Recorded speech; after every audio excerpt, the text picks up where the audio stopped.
One of my goals as president has been to write letters to Congress. We have sent an abbreviated version of the AAPS White Paper to every member of Congress. And in this White Paper, we have called for the repeal of the Affordable Care Act. We have asked that people be allowed to exit from government medical programs and to do so without penalties. Patients who see an opted-out physician should be able to submit their own claim and itemized bill without imposing a claims submission requirement on the physicians. We have encouraged honest pricing. All prices should be posted to allow comparison shopping. Individuals who own their own policies should be exempted from the payroll taxes. Out-of-pocket expenses should receive the same tax treatment as employer-sponsored plans.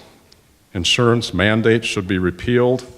Antitrust laws should be enforced against hospital systems that are driving out competitors. AAPS is opposed to a single-payer system because we believe it's inefficient. A lot of things may get done that don't need to be done, and important things that should be done will not get done under a single-payer health care system.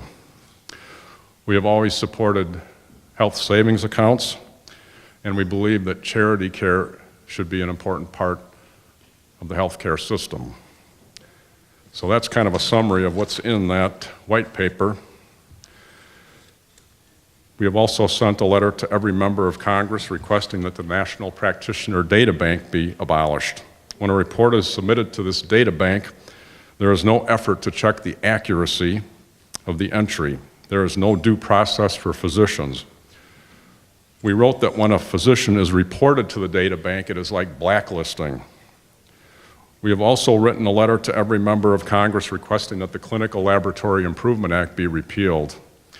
Thousands of laboratories and small offices have closed because of the fees and the red tape involved in the Clinical Laboratory Improvement Act, and also the development of new laboratory testing equipment for small offices has been stifled.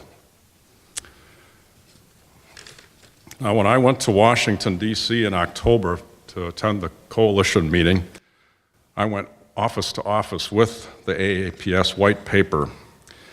And I had an interesting experience when I arrived at Paul Ryan's office. The door was locked. I knocked and there was no answer. A sign said appointments only. There was a mail slot next to the door, so I tried to place the AAPS White Paper in this mail slot, but it was welded shut. So this was democracy in action.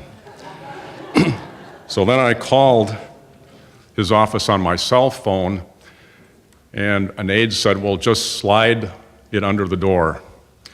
So I slid the AAPS White Paper under the door, and within about 30 seconds, 3 Capitol Police officers arrived and said, you cannot slide anything under the door in the House Office building. They then confiscated the AAPS White Paper and said they were going to have it analyzed. They said no one can go office to office with any kind of papers in the House Office building.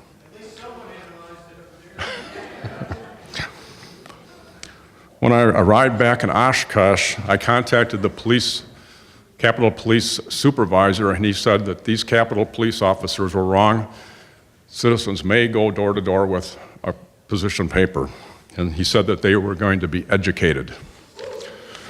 And next time I go to Washington, I'm going to go door to door to see if the education was successful. But the question comes up, can we really do anything? Can we lobby Congress? And I think on that day of infamy, March 23rd, this all came to a head when Congress passed and the president signed a 2,200-page omnibus budget bill, $1.3 trillion. It became available to Congress only about a day and a half before the vote. No one had any time to read it. We all felt very betrayed. What they passed was the opposite of what they had promised. The bill did not secure the border. It did not drain the swamp. It gave $500 million to the abortion industry. The Department of Education received a 6% budget increase. The Republicans have abdicated their leadership. So how can we, as the little people, do anything? Even the president could not accomplish his goals, and he had both houses of Congress. So I'm going to get off the stage here now.